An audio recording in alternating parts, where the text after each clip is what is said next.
Donc juste pour un petit rappel, l'idée des conférences de prestige du GRETSI, c'est de nous permettre d'écouter aussi des orateurs scientifiques dans des domaines qui ne sont pas stricto sensu relevant du traitement du signal et des images.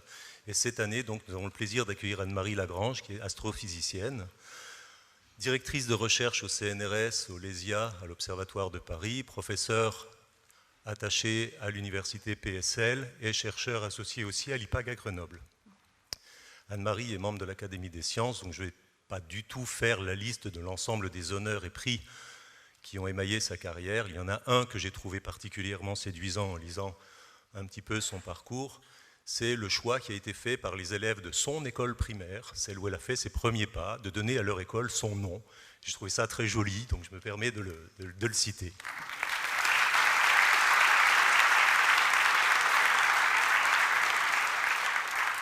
Je ne vais pas davantage gaspiller du temps. Je pense qu'Anne-Marie a énormément de choses à nous raconter, donc je lui souhaite là à la fois un bon exposé, je lui souhaite la bienvenue. Je la remercie encore d'avoir accepté cette invitation, d'avoir réussi à la caser dans un emploi du temps un petit peu surchargé.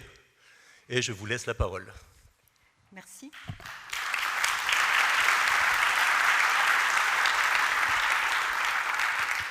Bonjour à tous. Merci pour votre invitation. Je suis vraiment très contente d'être parmi vous cet après-midi. Donc moi, je viens de la communauté des astronomes et historiquement, notre communauté a été très très proche et reste évidemment très proche de la communauté des opticiens. J'interviens régulièrement dans cette communauté-là. Et depuis quelques années, pour ma part, je croise la communauté du traitement du signal et des images, et c'est très très intéressant, c'est extrêmement enrichissant pour nous les astronomes. En plus, on a un besoin de plus en plus fort d'interaction avec vous parce qu'on a des données de plus en plus nombreuses. Je crois que vous en avez entendu parler avec ESCA cette semaine. Donc des données très nombreuses et aussi des données très complexes qui fait que nécessairement, je pense, nos communautés vont encore plus se rapprocher. Et je me demande parfois quel est le meilleur format parce que je pense que c'est bon qu'il y ait une communauté d'astronomes, une communauté d'experts du traitement du signal et des images. Et je pense qu'il faut valoriser beaucoup les gens qui sont à l'interface parce que c'est très enrichissant et il faut faire en sorte que chacun, entre guillemets, garde son niveau d'expertise. Il y a vraiment un modèle de fonctionnement vertueux, je pense, à trouver et à adopter. Alors là, aujourd'hui, je vais vous parler des exoplanètes, des autres mondes, c'est-à-dire les planètes en orbite autour des étoiles autres que le Soleil. Et le GRETSI fête son anniversaire cette année, et nous fêtons aussi l'anniversaire de la découverte, les 30 ans de la découverte, non pas de la première exoplanète, mais de la première exoplanète en orbite autour d'une étoile comme le Soleil. Il y avait eu quelques années avant des exoplanètes trouvées autour de pulsars, donc des restes d'étoiles après explosion, qui n'avaient pas vraiment attiré beaucoup d'intérêt, malheureusement, de la part des astronomes. Et c'est vraiment ce papier que je vous montre là à l'écran qui a déclenché un mouvement vraiment très très important de la communauté vers ce qu'on appelle maintenant l'exoplanétologie, c'est-à-dire l'étude des exoplanètes. Quand moi j'ai commencé dans ce domaine, j'ai commencé en travaillant dans une équipe et on a trouvé les premières exocomètes, c'est-à-dire des comètes autour d'autres étoiles que le Soleil. Et on ne savait pas dans quelle conférence aller les présenter, ces résultats, parce que ça n'existait pas, le domaine n'existait pas. Donc on se faufilait dans des conférences sur le milieu interstellaire, sur les étoiles, des choses comme ça. On était peut-être une dizaine dans le monde à travailler dans ce domaine. Maintenant, la communauté des gens qui travaillent en exoplanétologie, c'est plutôt 2000 personnes, je pense, qui à notre échelle est énorme, à l'échelle de l'astronomie. Donc, ce premier résultat de Michel Mayor et Didier Queloz il y a 30 ans, qui a été obtenu à l'Observatoire de Haute-Provence, à Saint-Michel, a vraiment lancé cette nouvelle discipline qu'est l'exoplanétologie. Alors, en fait, depuis très longtemps, les gens depuis plus de 20 siècles, la question de savoir si d'autres mondes existaient se posait, mais il y a eu plusieurs obstacles pour arriver à l'état où nous sommes aujourd'hui et que je vais essayer de vous décrire un petit peu. Le premier, c'est que pendant des siècles, on est resté sur une description du monde dans laquelle la Terre était au centre et les planètes tournaient autour, le Soleil tournait autour de la Terre. C'est la description de Ptolémée. Dans un système qui met la Terre au centre, c'est très difficile de penser qu'il puisse y avoir d'autres planètes ailleurs. Et il a fallu attendre la révolution copernicienne, Copernic donc a mis le Soleil, a rétabli les choses, il a mis le Soleil au centre du système solaire et la Terre, comme les autres planètes, tournait autour. À partir de là, conceptuellement, c'était plus facile de se poser la question de savoir s'il existait d'autres mondes. Cela dit, la question s'était posée par les Grecs anciens et ils n'étaient évidemment pas d'accord entre eux. Donc, après la révolution copernicienne, les questionnements sont devenus plus importants, plus intenses. Il y a eu Newton, Kepler, Newton, Galilée, etc. Mais il a fallu quand même un bon cheminement et parfois des prises de risques importantes de pouvoir envisager l'existence d'autres planètes ailleurs. Et je vous donne l'exemple de Giordano Bruno, qui était un savant italien, qui est mort sur le bûcher en 1600, tué par l'Inquisition, brûlé par l'Inquisition, parce qu'il prenait des positions qui ne plaisaient pas à l'Église. Et il a dit notamment, et il faut vraiment se souvenir de cette phrase, je trouve fabuleuse, qui était prononcée à la fin du XVIe siècle. Dans l'espace, il y a un nombre infini de constellations, de soleils et de planètes. Nous voyons les soleils parce qu'ils renvoient de la lumière, de la lumière. Les planètes sont invisibles car elles sont petites et sombres. Il y a un nombre infini de terres tournant autour de leur soleil. Il avait vraiment pleinement raison. Malheureusement, il l'a payé très cher. Galilée aussi l'a payé cher.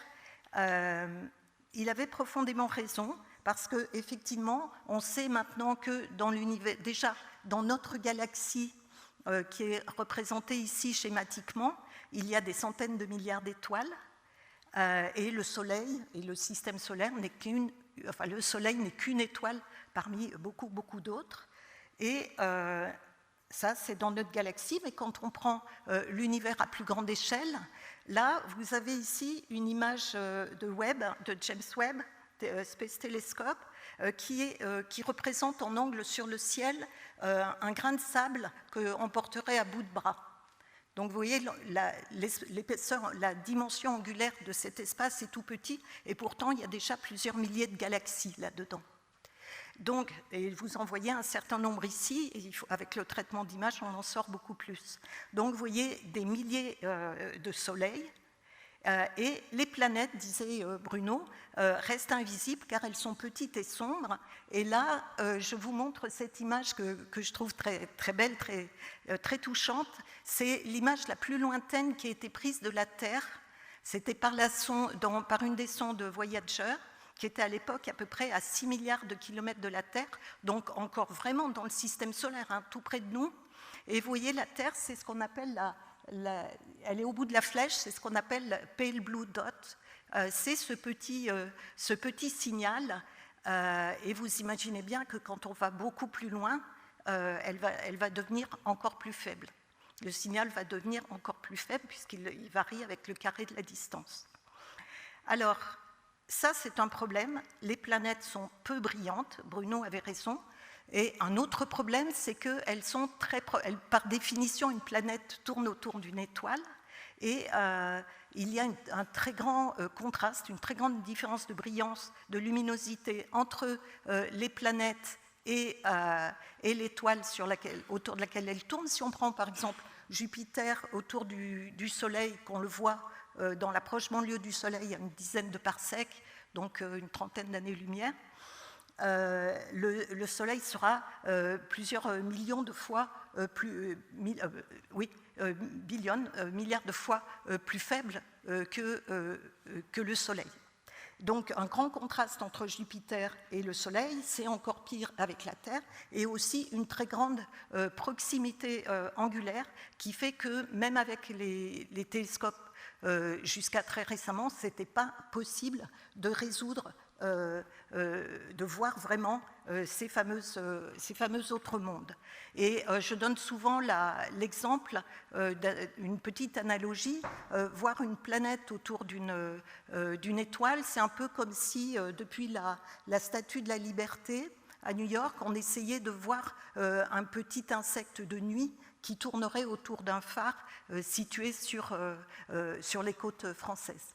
Donc extrêmement difficile, et en plus, quand on observe depuis le sol, on a le problème de l'absorption et des perturbations atmosphériques qui font que les images sont floutées. Donc c'est encore plus compliqué que ça. Si on reprend l'analogie du petit insecte autour du phare, il faut imaginer qu'on essaie de le voir par temps de brouillard très variable, etc. Alors c'est pour ça que les planètes extrasolaires n'ont pas été imagées jusque très récemment, et les astronomes de la moitié du XXe siècle ont eu l'idée et se sont dit, bon, soit imager une planète, ça va être très difficile, peut-être on n'y arrivera pas, au lieu de chercher à voir la planète, on va essayer de regarder les effets que la planète produit sur l'étoile autour de laquelle elle tourne. Alors, on sait que si on prend une étoile, par exemple, et une planète, la planète tourne autour de l'étoile, mais en même temps, l'étoile tourne aussi. Et en fait, la planète tourne autour du centre de gravité entre l'étoile et la planète, et le Soleil tourne aussi autour du centre de gravité, avec la même période de rotation, qu'on appelle la révolution. L'étoile va aussi bouger, on dit qu'elle va faire un petit wobble dans le plan du ciel qu'on peut espérer voir.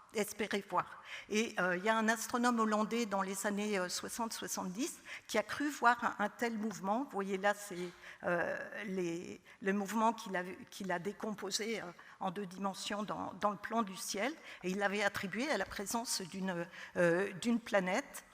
Malheureusement, d'autres observations ont montré que ce n'était pas vrai. Il s'est beaucoup accroché, il a dit finalement non, il y a 2 planètes, et au bout du compte, non, il n'y avait pas de planète. Il s'est heurté simplement à un problème qu'on vit encore tout le temps au quotidien, c'est le problème du bruit instrumental ou du bruit lié à l'étoile elle-même. Là, en l'occurrence, c'était du bruit instrumental. Donc détecté par cette méthode où on repère la position de l'étoile, le petit mouvement de l'étoile dans le plan du ciel, c'est resté impossible en fait jusque très récemment.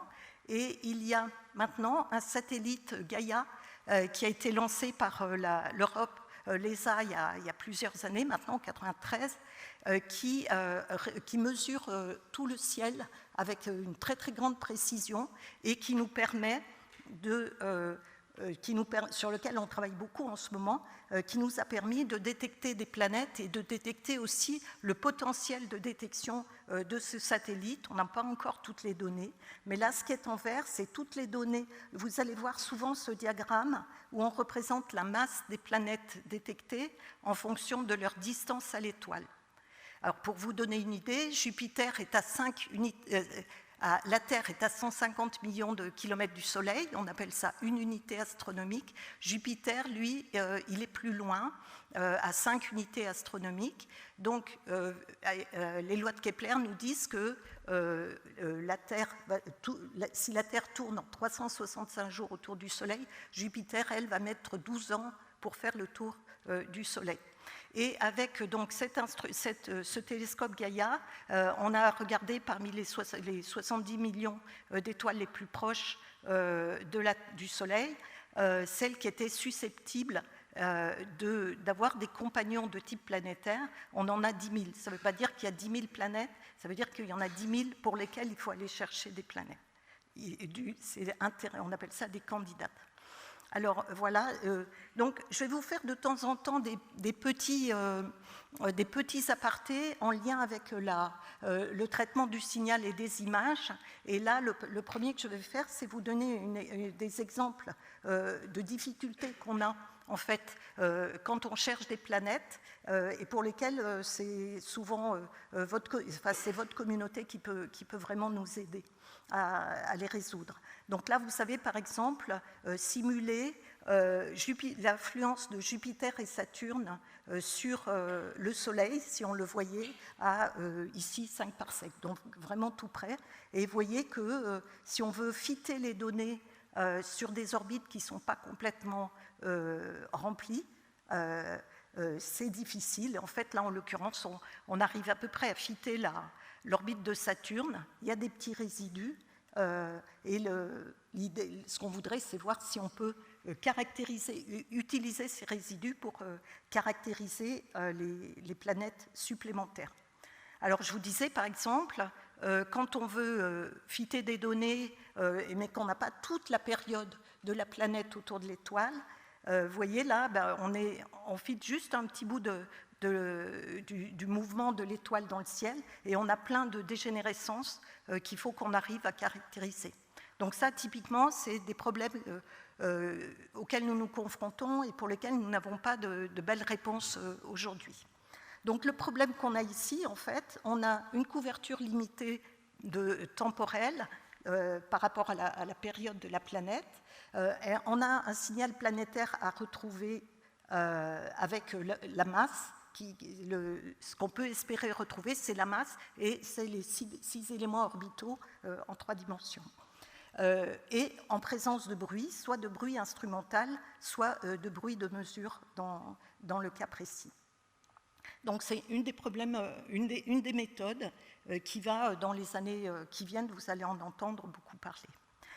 Une autre méthode, qui est historiquement la méthode qui a été utilisée au début, c'est qu'en même temps que l'étoile tourne autour du centre de gravité, donc se déplace dans le ciel, sa vitesse radiale par rapport à l'observateur, sauf si, en cas général, va varier. Sauf si elle est vue complètement par le pôle, mais en général, la vitesse va varier. Et par effet Doppler, on peut mesurer, sur des spectres, on peut mesurer ces variations de vitesse. Et ce sont ces variations de vitesse-là qui ont permis, en 1995, donc, de détecter 51 Pégase b, qui est donc la première planète en orbite autour d'une étoile comme le Soleil. Alors, c'était une prouesse, pas vraiment technique, parce que vous voyez, le signal à bruit est encore assez grand, à notre niveau en tout cas, mais c'était une prouesse intellectuelle de la trouver. Pourquoi ? Parce qu'en fait, cette planète, elle fait une demi-fois la masse de Jupiter, donc c'est ce qu'on appelle une géante de gaz. Jupiter, dans le système solaire, c'est la planète la plus massive, qui fait 300 fois la masse de la Terre. Donc gravitationnellement, elle domine, après le Soleil, bien sûr, elle va dominer le reste. Et cette planète, donc, elle fait une demi-fois la masse de Jupiter, donc c'est une géante gazeuse, mais elle tourne en 4 jours autour de son étoile. Et vous vous rappelez, je vous ai dit, Jupiter, elle tourne en 12 ans autour de son étoile. Donc en fait, on a ce qu'on appelle, en appliquant les lois de Kepler, on voit que en fait, cette planète, elle n'est pas à 5 unités astronomiques comme Jupiter, mais elle est 100 fois plus près. Et ça nous posait un problème intellectuel, parce qu'en fait, on sait que les planètes géantes ne peuvent pas se former tout près de l'étoile parce qu'il n'y a pas assez de matière. Donc il a fallu faire ressortir des anciens modèles qui avaient été complètement ignorés avant, dans lesquels les planètes se forment loin de l'étoile, au-delà de ce qu'on appelle la ligne des glaces, c'est-à-dire l'endroit où l'eau, qui est un élément abondant, est sous forme de glace plutôt que sous forme de gaz. Et donc les planètes se forment Ces géantes se forment au-delà de la ligne de glace et vont migrer par différents processus, je reviendrai dessus si j'ai le temps, pour se rapprocher près de l'étoile. Donc, oser interpréter cette courbe par la présence de ce qu'on appelle maintenant un Jupiter chaud parce que, étant si près de l'étoile, elle est à plus de 1000 K, je ne sais plus, c'est peut-être 1500, elle est chauffée par le rayonnement de l'étoile. Donc c'était vraiment une prouesse intellectuelle. Alors avec le temps et l'amélioration des instruments, l'idée là c'est d'avoir des précisions de plus en plus petites, meilleures, de manière à détecter évidemment des planètes de moins en moins massives. Alors là, vous voyez, ça c'était en 1995 avec un télescope de 2 mètres qui nous donnait une précision d'à peu près 10 mètres secondes sur la mesure de la vitesse. On est passé en 20 ans à un télescope HARPS qui avait été installé en 2003 sur un télescope de 4 mètres au Chili. Et vous voyez, les axes ne sont plus du tout les mêmes. Là, il a été maintenant capable de détecter une planète qui fait 1,3 fois la masse de la Terre. Donc vous vous rappelez, la Terre, 300 fois moins massive que Jupiter, autour toutefois d'une étoile rouge, c'est-à-dire une étoile une petite étoile qui fait une fraction de masse du Soleil.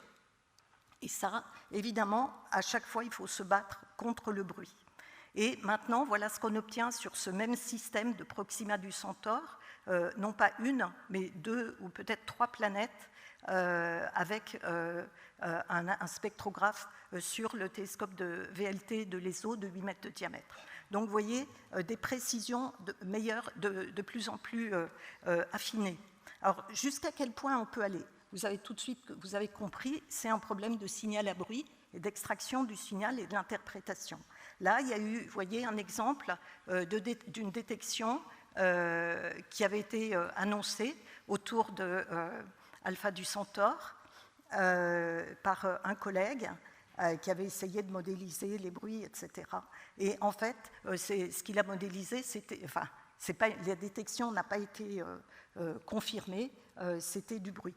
Donc la complexité dans ce domaine-là des vitesses radiales, c'est vraiment de savoir jusqu'où on interprète les données et de savoir quelle planète on peut détecter. Les vitesses radiales, donc cette méthode dont je vous parle, on a une couverture temporelle limitée, un échantillonnage qui est ce qu'il est. On va observer, puis si on a du temps, tant mieux, puis si on n'a pas de temps, on attend l'année suivante, donc il y a des gros trous dans les signaux, dans les séries temporelles qu'on a. Le signal planétaire n'est pas tout à fait simple, il y a la masse de l'étoile, de la planète, il y a 5 paramètres orbitaux parce qu'on a une dégénérescence sur l'inclinaison, et il est mélangé au signal de l'étoile. Donc on a du bruit instrumental, c'est sûr, mais le problème qu'on a sur ce genre de données, c'est plus le bruit stellaire qui correspond à différents processus. Alors, je ne vais pas vous les imposer tous, mais ce qu'il faut savoir, c'est que les étoiles, elles bougent, elles sont actives. Par exemple, le Soleil est dans une période de grande activité actuellement. Et en fait, il y a des phénomènes qui se passent à la surface des étoiles de nature différente et surtout d'échelle de temps différentes et d'amplitude différentes. Et tout ça, évidemment, on ne le sait pas. On le connaît bien sur le Soleil, enfin un petit peu sur le Soleil. Et d'ailleurs, avec une collègue de Grenoble, Nadège Meunier, on s'était amusé à prendre le Soleil comme un cas d'étude et on avait mis toute la connaissance, on l'a amélioré au cours du temps, toute la connaissance qu'on avait sur le Soleil, toutes les observations disponibles au cours d'un cycle d'activité du Soleil. Et avec ça, on avait synthétisé la vitesse du Soleil qu'on verrait si on pouvait la voir de loin. Et on avait obtenu cette courbe en vert. Mais vous ne voyez pas pardon, je pensais que vous voyiez. La courbe là, en bas à gauche, noire, c'est les vitesses radiales du Soleil juste à cause de son activité. Et vous avez en violet, pardon, la vitesse, l'amplitude qu'une Terre autour du Soleil imprimerait sur l'étoile. Donc en fait, on en avait conclu en 2009-2010 que, à moins de faire d'énormes progrès sur le traitement des données, la compréhension des phénomènes physiques et leur correction, on ne pourrait pas détecter des terres autour des étoiles comme le Soleil. Donc, quand on a sorti ces résultats, évidemment, la communauté n'était pas très contente. Et l'aspect positif, c'est que ça a suscité énormément d'études, à la fois du Soleil et puis d'autres simulations, pour prouver que c'était faux, en fait. Et en fait, non, c'est vrai, le Soleil imprime vraiment des variations de vitesse radiale énormes, simplement avec son activité, à cause de l'activité. Et ben, on en est là, en fait. On n'est pas capable, même aujourd'hui, donc 15 ans plus tard, on n'est toujours pas capable de détecter des planètes comme la Terre, à la distance de la Terre, d'une étoile comme le Soleil. On est capable de le faire sur des étoiles plus froides, mais pas sur la Terre, pas autour du Soleil. Alors il y a beaucoup de travaux qui sont faits actuellement, non pas beaucoup, il y a eu des travaux qui ont commencé en particulier avec l'intelligence artificielle pour essayer de débrouiller tout ça, mais on est extrêmement loin, je pense encore, enfin extrêmement, on est très loin de pouvoir résoudre ce problème. Je pense que c'est un problème très intéressant de traitement du signal. Alors maintenant, je vais passer à une autre technique qui paraît beaucoup plus simple en théorie. Donc c'est ce qu'on appelle la photométrie, qui consiste à observer les étoiles, mesurer leur flux lumineux et puis attendre qu'une planète vienne à passer devant, et dans ce cas-là, elle va produire une petite variation de lumière dans la courbe de l'étoile. Alors évidemment, vous avez à droite l'intensité des perturbations. Pour un Jupiter, vous voyez, c'est à peu près une variation d'intensité de 1%. Pour la Terre, c'est 100 fois plus petit. Donc de nouveau, on est dans un problème où il faut trouver du signal avec beaucoup de bruit autour. Alors, depuis la Terre, c'est un peu difficile, même s'il y a eu des résultats. L'essentiel, néanmoins, des résultats ont été obtenus depuis l'espace, parce qu'on est moins gêné par le bruit de l'atmosphère. Et vous savez, par exemple, la première observation, qui n'était pas une découverte, parce que la planète avait été détectée en vitesse radiale, c'est pareil, c'était un Jupiter chaud très proche donc, de l'étoile, à peu près la masse de Jupiter, un peu plus.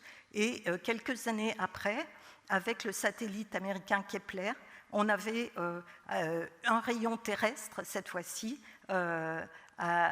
autour d'étoiles. Je ne sais plus si elle est froide ou pas, probablement, mais on avait gagné vraiment 2 ordres de grandeur, quasiment, en termes de capacité de détection. Donc à chaque fois, je vous donne les points et les fites des courbes.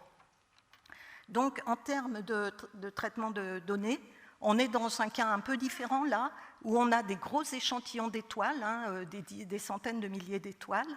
On en aura encore plus l'année prochaine avec le satellite Plateau. Et il y a des milliers de candidats, des milliers de fois où on voit des petites variations. Il faut être sûr que ces variations de flux lumineux sont dues au passage d'une planète et pas à un autre effet.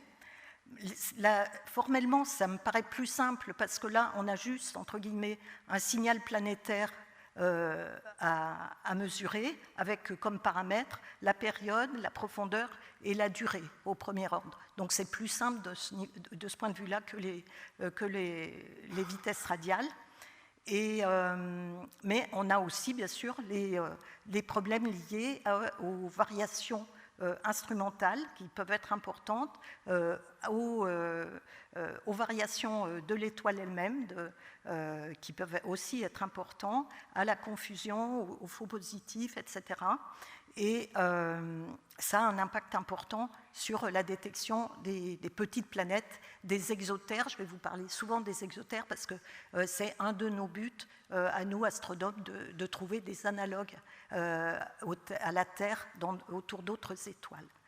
Et là, de nouveau, comme on traite beaucoup de données, il y a eu pas mal d'efforts qui ont été faits, en particulier en IA.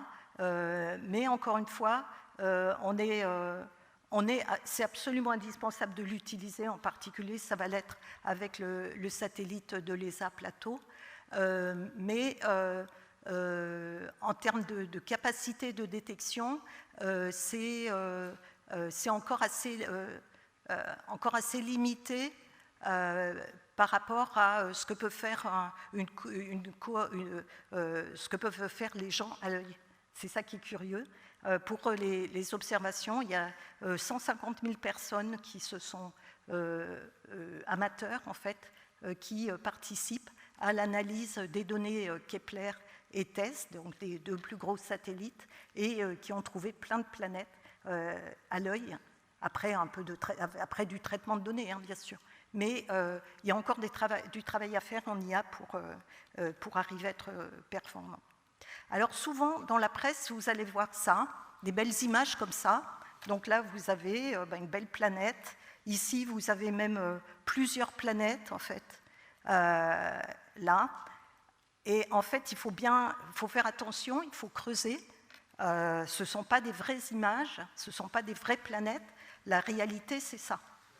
C'est une courbe de vitesse radiale qui sont magnifiques, hein, intrinsèquement, mais je le pense, ou des courbes de transit qui sont aussi très très belles, mais il y a beaucoup la communication a tendance à montrer des très très belles images de planètes, ce qui fait que pour nous qui cherchons vraiment à faire des images de planètes, c'est parfois un peu frustrant, parce que vous allez voir qu'on n'en est pas à ce niveau de détail-là. Donc, je reviens à mes planètes qu'on veut imager. On a un triple défi. Le premier, c'est le contraste, hein, dont je parlais, entre l'étoile et la planète, entre 10 puissance 8 et moins de 10 puissance 9. En fait, les contrastes dépendent de la longueur d'onde, donc ils peuvent varier beaucoup d'une longueur d'onde à l'autre. Le défi numéro 2, c'est la proximité angulaire entre l'étoile et la planète. Et le numéro 3, c'est la turbulence atmosphérique. Alors, évidemment, pour battre la turbulence, on peut se dire qu'on va dans l'espace, mais à un instant donné, on a souvent au sol des télescopes plus gros que les télescopes spatiaux. Et comme on a ce problème de proximité angulaire, les lois de l'optique nous disent de la diffraction, nous disent qu'il vaut mieux utiliser les plus gros télescopes possibles pour détecter les planètes les plus proches possibles de l'étoile. Alors, ce qu'on a fait, et là je vais vous montrer des images liées à un instrument sur lequel on a beaucoup travaillé dans l'équipe, et certaines personnes de la salle ont travaillé aussi beaucoup, hein, Olivier, Théo, Julien. Donc ça, c'est une image qu'on a obtenue avec notre instrument sphère qu'on avait construit et installé sur le Very Large Telescope au Chili. Donc vous voyez, c'est une image d'étoile, on est très très loin d'une image d'une figure de diffraction. Donc pour la corriger de la figure de diffraction, on a des instruments de ce qu'on appelle d'optique adaptative qui corrigent en temps réel des perturbations atmosphériques, avaient été développés dans les années 90. Et oh là, j'ai plus de batterie là. Est-ce que vous l'avez branché, mais il y a un petit souci. Et donc, ces instruments ont pour objectif de corriger des perturbations de l'atmosphère. Et vous avez ici ce qu'on obtient, hop, une fois la correction d'optique adaptative. Donc, voilà ce qu'on obtient avec Sphère, qui est le meilleur instrument au monde de correction aujourd'hui, hein, de correction des perturbations atmosphériques. Donc, vous voyez l'étoile avec plein d'anneaux de diffraction. Maintenant, ça ne suffit pas. Alors, il m'indique toujours que c'est... Bon, si ça s'arrête, on verra. Je vous raconterai avec les mains. Il faut encore cacher la lumière de l'étoile pour pouvoir voir la planète. C'est ce qu'on fait avec des coronographes. Et là, on gagne un facteur 100. Précédemment, en contraste, juste avec l'optique adaptative, on était à peu près un facteur 1000 entre l'étoile et ce qui est autour, à peu près dans la proximité de l'étoile. Avec la coronographie, on gagne un facteur 10. Et ça ne suffit pas, je vous ai parlé tout à l'heure de 10 puissance 6, 10 puissance 8 de contraste. Il faut aller au-delà, et le au-delà, c'est le traitement de données, une fois qu'on a le traitement de données. Et c'est ce traitement de données qui nous... Ah, c'est mieux, ça va être mieux, merci. C'est ce traitement de données qui est fondamental, une fois qu'on a un bon instrument, pour arriver à avoir des capacités de détection des exoplanètes. Et on arrive à 10 puissance moins 6, qui est à peu près le contraste que pas un Jupiter autour du Soleil donnerait, mais un Jupiter autour d'un Soleil très jeune donnerait. Donc ça veut dire qu'on est capable de détecter des planètes jeunes. Alors, il y a eu plusieurs générations de télescopes et d'instruments, d'optique adaptative et d'instruments depuis les années 90, et j'ai eu la chance de pouvoir travailler avec chacun d'entre eux. Et vous voyez ici, en bas, l'amélioration qu'on obtient avec les premières générations. Vous voyez, entouré d'un cercle, une naine brune, donc un objet entre la masse d'une étoile et la masse d'une planète, entre les deux. Vous le voyez à peine parce qu'il est noyé dans ce qu'on appelle les speckles atmosphériques et instrumentaux, les speckles de manière générale. Avec la première génération d'instruments qu'on avait construits pour le Very Large Telescope, NACO, vous voyez le petit B, là, la naine brune, c'est toujours le même système, sort beaucoup mieux, et vous la voyez sortir encore bien mieux avec notre instrument sphère qui fonctionne actuellement. Donc c'est avec l'instrument du milieu, NACO, que nous avons pu faire les premières images d'exoplanètes autour d'étoiles. Enfin, celle-ci, c'est autour d'une naine brune, justement, et celle-là, c'est autour d'une étoile. C'était des exoplanètes, donc autour des jeunes et très massives, ce qu'on appelle les super Jupiters, 13 fois la masse de Jupiter. Celle-ci, 5 à 8 fois la masse de Jupiter, et à plusieurs dizaines d'unités astronomiques de leur étoile, c'est-à-dire bien au-delà des planètes, de la distance des planètes connues dans le système solaire. Et ça, c'était en 2005, et évidemment, ça a beaucoup boosté aussi les travaux sur l'imagerie des exoplanètes. Donc ça, c'est des travaux qu'on avait fait avec mon ancien étudiant Gaël Chauvin et des collègues. Et de manière, j'aime bien me présenter ça, je vais bientôt arrêter de le faire, mais ça m'amuse encore. Il y a 2 ans, quand Google a sorti son premier outil d'IA, il y a eu une conférence de presse dans laquelle le PDG a voulu mettre en avant évidemment son outil qui s'appelait Bard à l'époque, et il lui a demandé qui a fait les premières images d'exoplanètes. Et le télescope en question a dit c'est le télescope spatial James Webb. Et alors, heureusement, il y avait un journaliste anglais de la BBC qui s'est dit mais c'est pas ça, c'est faux. Les premières images d'exoplanètes, elles ont été faites par des Européens, c'est celle que je viens de vous montrer, au Chili, c'est pas le télescope spatial James Webb. Donc il a publié ça, et ça a fait chuter Google en bourse d'une manière carrément impressionnante, 100 milliards. Et donc j'ai une amie qui m'a envoyé un SMS en disant « mais qu'est-ce que vous avez fait ?» Et je ne savais pas qu'effectivement des petits astronomes grenoblois pouvaient avoir un impact sur Google et sur son IA. Mais voilà. Après, évidemment, la bourse a repris ses lois et tout va bien pour Google.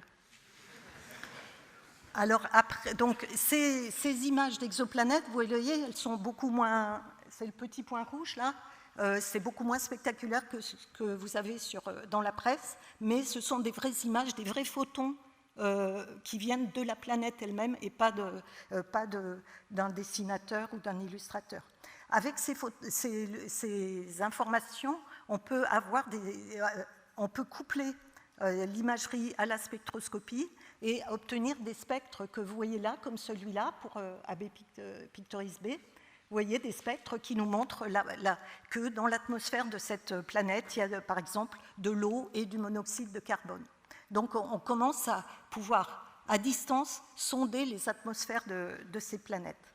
Alors une autre détection qui était importante pour nous, c'était la détection d'une planète autour de Beta Pictoris, qui est c'est l'étoile sur laquelle je travaille depuis ma thèse, sur laquelle on avait trouvé des exocomètes. Et en fait, en analysant des données qu'on avait obtenues en 2003, mais en les réanalysant en 2008 avec beaucoup plus de connaissances sur les propriétés de l'atmosphère et un peu plus d'idées de traitement de données, on a été capable de détecter ce petit point, donc c'était en 2008. Alors évidemment, on a essayé de le réobserver, on ne l'a pas retrouvé. Et il a fallu attendre 2009 pour retrouver le petit point ici. Et en fait, c'est la planète qui était passée derrière l'étoile. Et ça, c'était assez extraordinaire parce que c'était la première fois qu'on voyait une planète se déplacer, extrasolaire, se déplacer autour de son étoile. La planète en question, elle fait à peu près 10 fois la masse de Jupiter. Donc c'est une planète supermassive. Et évidemment, on l'a suivie beaucoup avec tous les instruments. Elle est dans un disque de poussière. Et là, vous allez voir en accéléré toutes les données qu'on a eues avec des qualités d'image évidemment très différentes. Mais vous voyez la planète faire quasiment un tour autour de son étoile. C'est la seule planète pour laquelle on ait ces informations à ce jour. Une planète qui tourne autour de son étoile. Autre que le Soleil, bien sûr. Et ce qui est intéressant, c'est que cette planète, en fait, on l'avait intuité, enfin, on avait proposé l'existence d'un compagnon autour de cette étoile par le biais d'études du disque de poussière dans lequel elle se trouve, par des études de perturbation. On avait proposé ça 10 ans plus tôt. Alors un autre exemple sur lequel Olivier et d'autres travaillent beaucoup, c'est cette étoile-là, PDS 70, qui est une étoile très très jeune, elle fait quelques millions d'années, dans laquelle on a trouvé avec notre instrument sphère cette planète ici, et en fait un autre instrument a montré qu'il y en avait une autre, que vous voyez mieux ici en fonction des longueurs d'onde. Il y a au moins 2 planètes probablement autour de cette étoile, et vous voyez qu'il y a un vide de matière qui est ici, et le vide de matière est lié finalement, alors pas vraiment au balayage, mais au fait qu'il a fallu de la matière pour alimenter la planète et la former. Et en fait, cette planète est encore en train d'accréter. C'est ce que cherche Michael justement avec Olivier Michel, c'est des planètes qui accrètent. C'est-à-dire qui sont encore en phase finale de formation qui accrètent de la lumière, du gaz ou de la matière pour devenir encore plus grosses.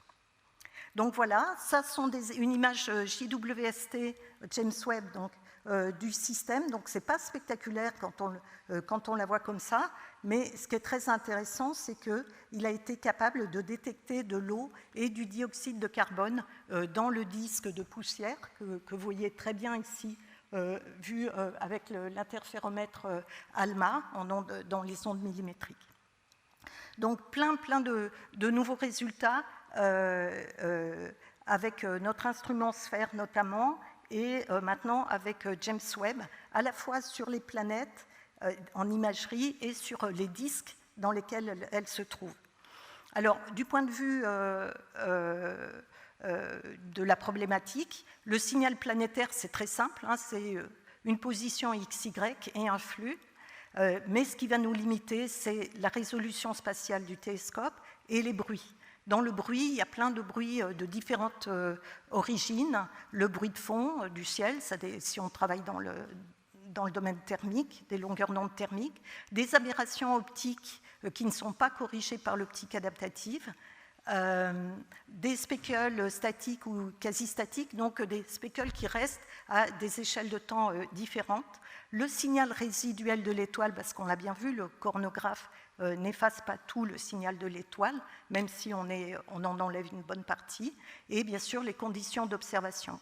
Et ça, de nouveau, ça nous bloque pour avoir des détections très très faibles avec des algorithmes classiques d'objets très faibles. Alors on collabore depuis quelques années avec Olivier Flasser, Julien Méral, Théo Baudrito, j'en pense, etc., qui ont développé des outils statistiques pour d'abord pour améliorer la qualité des images. Et ce qui est intéressant, c'est que on a pu, grâce aux outils développés par Olivier, on a pu retraiter l'ensemble de toutes les données, à la fois Sphère et de son compétiteur, donc des centaines d'analyses de données, avec l'outil PACO, dont vous avez peut-être entendu parler. Et vous voyez en haut le gain qu'on a entre des techniques classiques, qui sont en haut, et PACO, le signal PACO, en termes de contraste, on gagne beaucoup.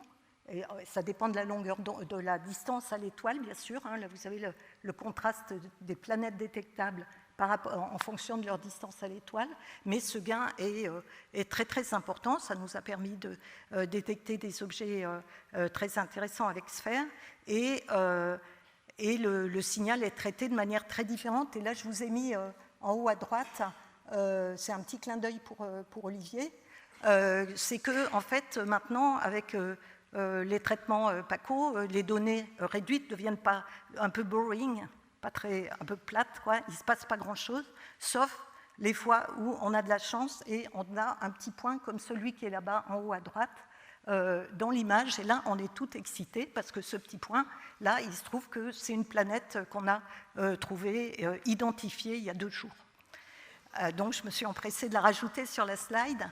Et vous voyez, c'est vraiment le traitement de données sophistiquées qui devient encore de plus sophistiqué en ajoutant avec des aspects learning qui nous permettent de descendre encore plus en sensibilité et qui nous incitent à revisiter toutes les archives qui ont été obtenues depuis 10 ou 20 ans. Et il y a plein de planètes en fait qui existent, qui sont là, simplement on ne les a pas encore détectées parce que nos outils de détection ne sont pas encore assez bons. Ils ne sont pas parfaits. Alors, je vais passer maintenant à James Webb. James Webb a essayé, l'année dernière et cette année, fait l'image de planètes qui étaient déjà connues. On les connaissait grâce aux vitesses radiales, aux observations en vitesse radiale, et il a été capable d'en faire parce qu'il travaille dans l'infrarouge thermique où les planètes vont avoir un meilleur contraste par rapport à l'étoile. Il a trouvé une planète autour de Epsilon Indi et une autre autour de l'étoile 14R. Vous les voyez ici, elles sortent très très bien. Les difficultés qu'on a là dans ces cas-là, c'est plus d'être sûr qu'il s'agit bien d'une planète et pas d'une galaxie. Mais là, on parle de planètes qui font 6 à 7 fois la masse de Jupiter.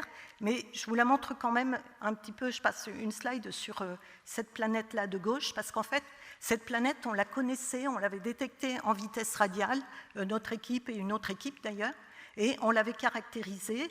On avait trouvé, en fitant justement des données de vitesse radiale pas complètes, où l'orbite n'est pas complète, on en avait déduit une distance à l'étoile d'à peu près 10 fois la distance de la Terre au Soleil, 10 unités astronomiques et une masse de 3 masses Jupiter.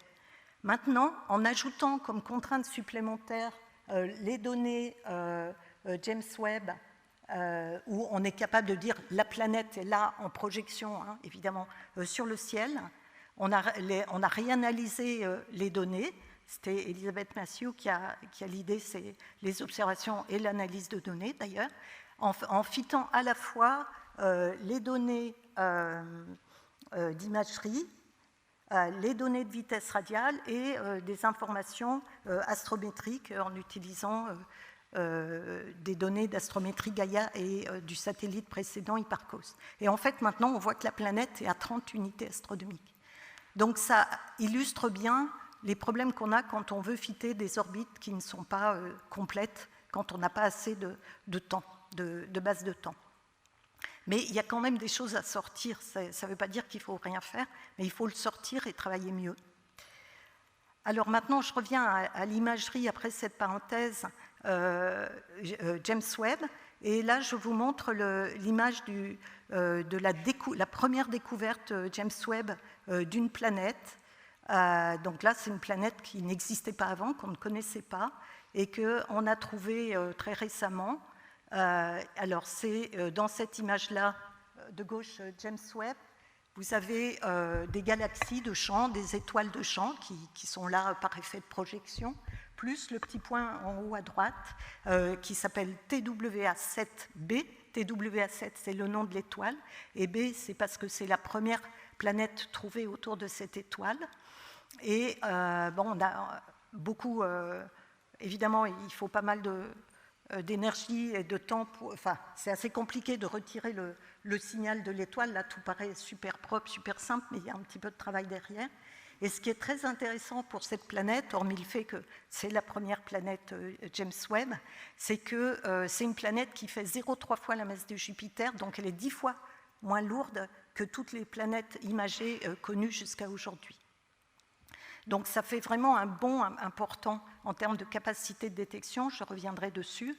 Ce qui est aussi très intéressant dans cette planète, c'est que vous voyez, là vous avez une image sphère de l'environnement de l'étoile, et ce que vous voyez, c'est qu'il y a un disque de poussière autour de l'étoile, et en particulier un petit anneau très fin à la même distance que la planète. Et ça, ce qu'on est en train d'observer là, on l'a simulé par les simulations de droite, c'est en fait les trous, les gaps qui sont autour, les sillons qui sont autour de la planète en distance et à l'intérieur, ils sont dus au ménage que la planète a fait par interaction gravitationnelle sur les planétésimaux, les cailloux qui peuplent le disque. Et en revanche, il reste un tout petit anneau très fin que vous voyez bien dans la simulation, qui est ce qu'on appelle un anneau de Troyen, et jusqu'à présent, ça n'avait jamais été observé pour une autre étoile. Il y en avait dans le système solaire, mais pas dans des systèmes extrasolaires. Donc cette détection est intéressante. Pour l'illustrer, voilà, dans un diagramme distance orbitale, toutes les planètes qui ont été détectées. En haut à droite, vous avez les ronds là-bas en haut, les planètes détectées en imagerie. Vous avez les planètes plus proches en transit, par la méthode des transits, et entre les deux, les vitesses radiales.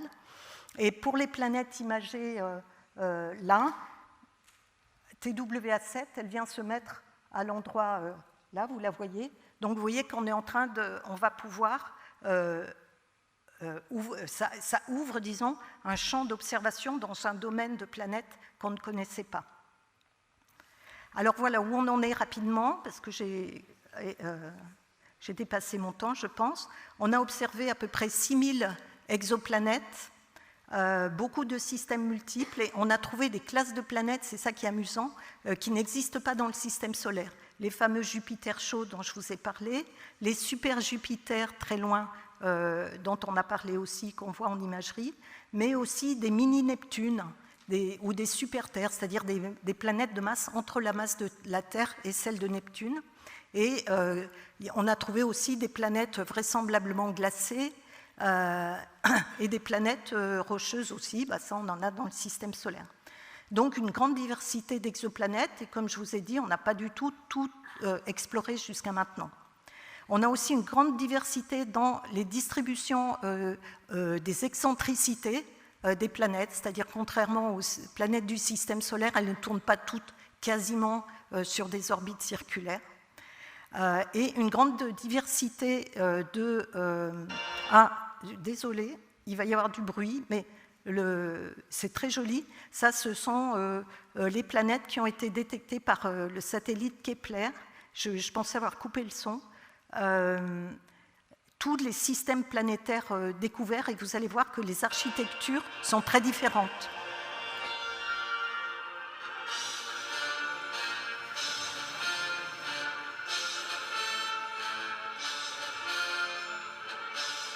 Donc là, vous voyez plein de systèmes planétaires différents, avec des architectures différentes, des systèmes où vous avez des planètes massives très très près, d'autres plus loin, moins massives.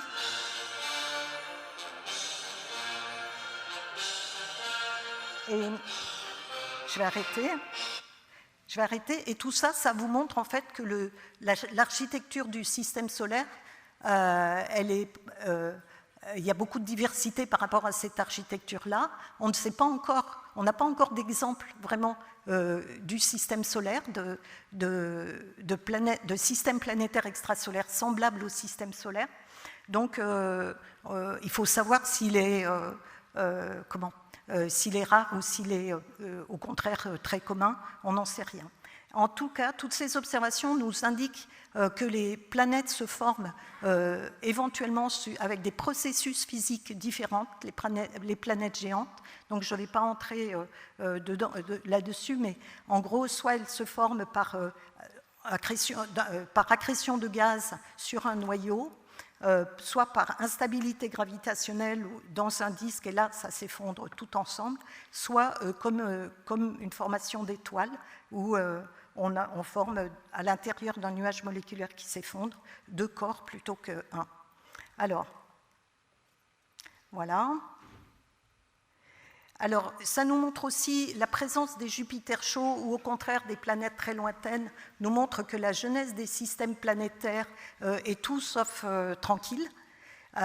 Donc les planètes géantes se forment vraisemblablement au-delà de la ligne de glace et soit par interaction avec le disque dans lequel elles se trouvent, vont migrer vers l'intérieur ou parfois vers l'extérieur, mais certaines vont migrer vers l'intérieur pour devenir des Jupiters chauds, soit il y a des interactions gravitationnelles entre plusieurs planètes et la planète la plus jeune, la moins massive, va être plutôt éjectée. Je vais passer très vite sur tout ce qu'en fait, depuis 30 ans, il y a tellement de choses qui se sont passées, ça devient compliqué de parler de tout. On travaille aussi, la communauté, sur les intérieurs des planètes. Quand on a des planètes qui sont observées à la fois en imagerie, en vitesse radiale et en transit, on est capable de connaître la masse des planètes et leur distance et leur rayon. Et à ce moment-là, on est capable de mesurer leur densité.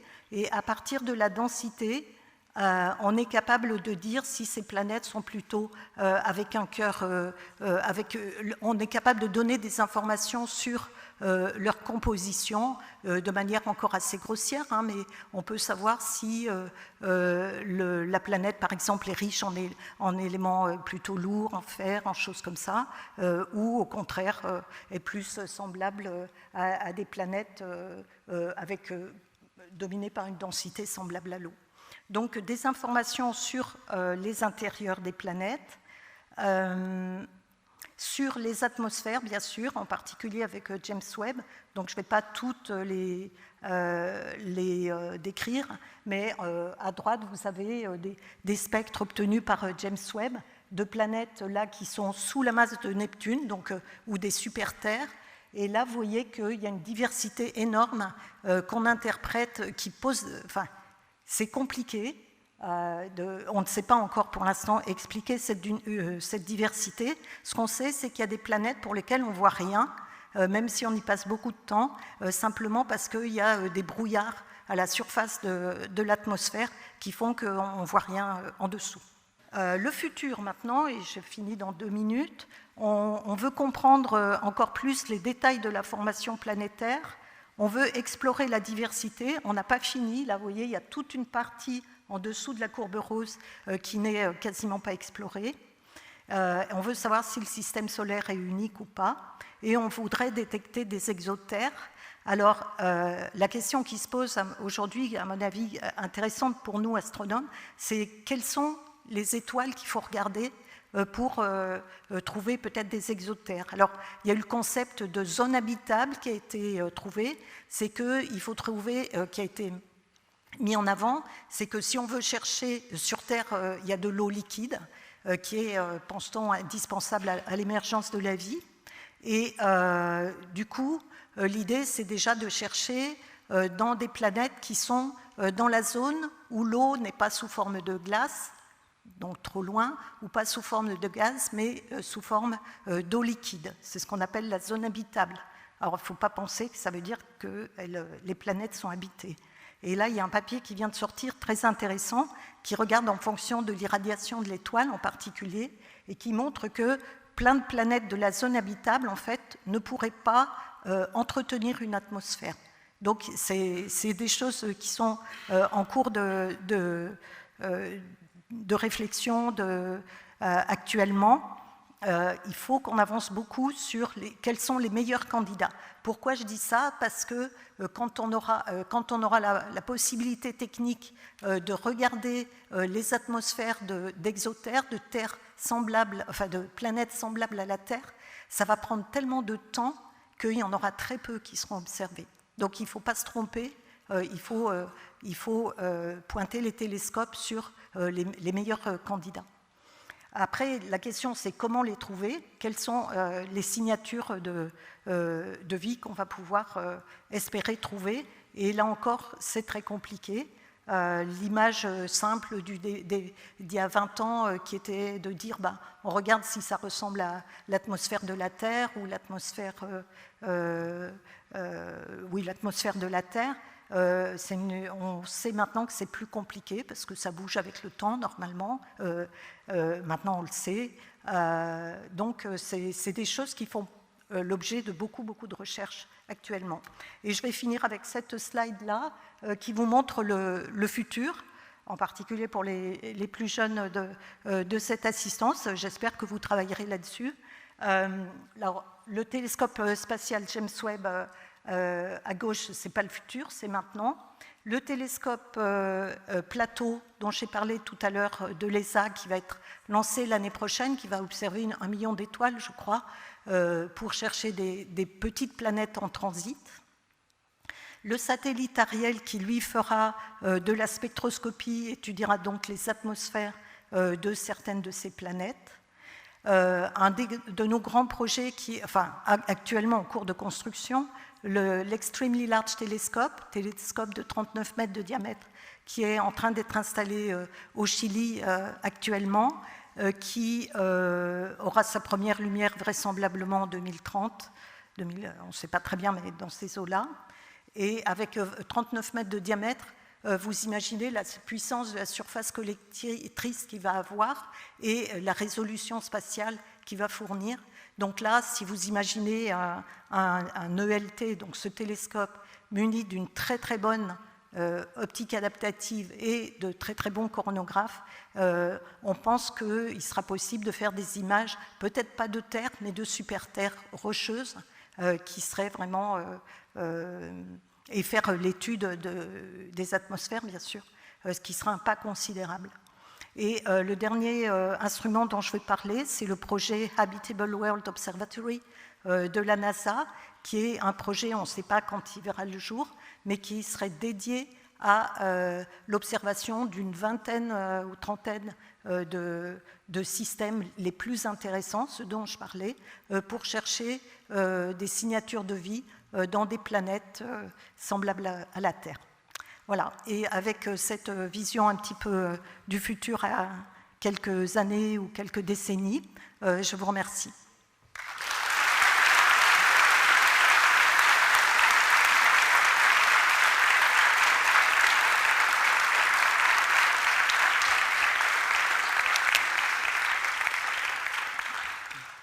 Nous allons prendre le temps de quelques questions. Barbara ? Merci beaucoup pour cette présentation, c'était extrêmement inspirant. Je me demandais, est-ce que l'utilisation d'outils qui reposent sur l'apprentissage pourrait risquer de plaquer des choses qu'on connaît déjà, des choses qu'on attend sur ces objets extrêmement exotiques que sont pour nous les exoplanètes? Alors c'est une question très intéressante. C'est sûr que là, tout ce qui est apprentissage, c'est de l'apprentissage, si je comprends bien votre question, c'est de l'apprentissage de choses qu'on connaît. Alors après, c'est de l'apprentissage d'objets qui ont un certain flux à une certaine distance, si je pense par exemple en imagerie.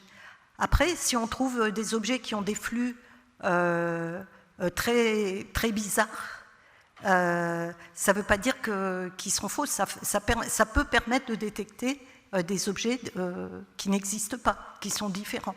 L'apprentissage, là, il n'est pas au niveau de la nature de l'objet, il est au niveau, dans cet exemple-là, de la position et du flux. Merci beaucoup. Une autre question ? Là-bas. Merci beaucoup pour la présentation. J'espère ne pas dire de bêtises, mais je crois que pour l'observation du trou noir qui a été faite il n'y a pas longtemps, ils ont utilisé plusieurs télescopes pour agrandir artificiellement l'optique. Est-ce que c'est quelque chose qui est envisagé pour les exoplanètes ou pas? Alors c'est de l'interférométrie. Donc on observe plusieurs télescopes très très loin, enfin loin les uns des autres. Donc avec une ligne de base très grande, je pense que c'est à ça que vous faites référence. Et du coup, ça nous donne, dans une certaine direction du ciel, ça nous donne l'équivalent d'un télescope qui aurait cette taille-là. Donc une bien meilleure résolution spatiale. Et ça, c'est des choses qu'on utilise en particulier au Chili, avec l'interféromètre. Donc là, on parle d'une ligne de base assez modeste, hein, à peu près plus de 100 mètres, mais quand même. Qui s'appelle Gravity et avec lequel on observe pas mal des planètes qui sont déjà détectées pour en faire de la spectroscopie ou pour mesurer de manière très très précise la position des planètes et permettre de bien mieux fitter les modèles orbitaux. Donc oui. C'est sûr qu'en voyant les images, je suis sûr que tous les spécialistes du traitement d'images qui sont dans la salle se sont dit mais moi j'ai bien envie d'estimer des choses sur ces images, etc.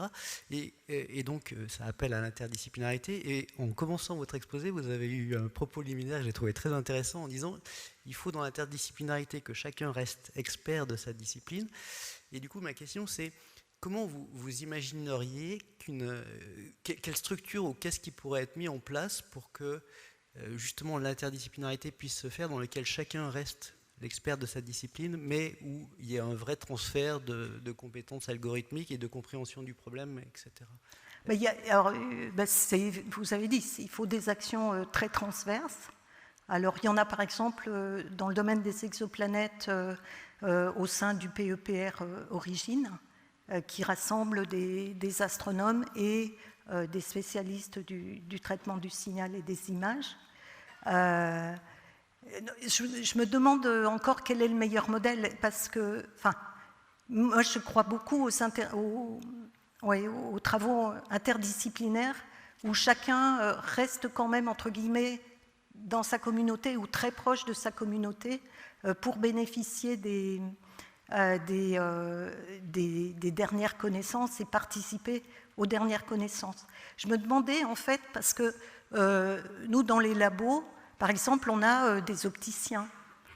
Et je me disais, est-ce qu'on ne devrait pas avoir des spécialistes du traitement du signal à l'intérieur des laboratoires, autant qu'on en a des opticiens, c'est-à-dire en gros dans tous les laboratoires.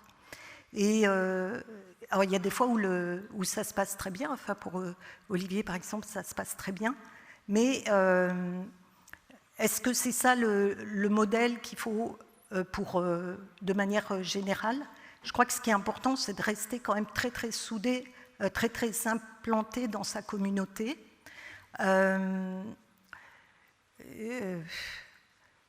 Oui, qu'est-ce que je voulais dire d'autre? Oui, non, essentiellement, c'est ça, c'est par des actions interdisciplinaires. Je ne sais pas s'il y a des GDR interdisciplinaires là-dessus. Je pense que ça pourrait être intéressant. Olivier, tu sais s'il y en a, je ne sais pas. Non, c'est des actions comme ça. Et ce qu'il faut éviter, je crois, c'est la communauté des astronomes a une très forte tendance à vouloir faire les choses toute seule. Et quelquefois, je pense que c'est un peu risqué parce qu'on peut perdre du temps à vouloir réinventer la roue et l'inventer un peu plus carrée qu'elle devrait être. Donc, il faut vraiment éviter cet écueil-là. Donc, vous voyez, je n'ai pas une réponse super super claires, super précises, mais je pense que c'est des actions communes ou inviter systématiquement, par exemple, quand, dans nos réunions, nos workshops sur, par exemple, le traitement sur l'imagerie, inviter le GRETSI, enfin, au moins faire en sorte que ce qu'on fait soit connu et puis les gens intéressés viennent. Peut-être. Enfin. Merci. Je tiens à souligner que nous avons eu aussi ce matin une session imagerie astrophysique. Donc pour les gens que le problème intéresse, il y a dans la salle un certain nombre d'auteurs qui sont intervenus dans la session orale de ce matin. Bon, je ne mentionne pas Olivier Flasser, dont les travaux ont été très très largement salués par Anne-Marie. Il y a aussi Rémi, il y a Léontine, il y a beaucoup de gens qui s'intéressent à ces problèmes. Donc si vous voulez échanger, on n'est pas très nombreux à travailler sur ces domaines-là et il y a encore largement de quoi s'amuser. Voilà. Je vous propose de remercier une dernière fois Anne-Marie. Merci.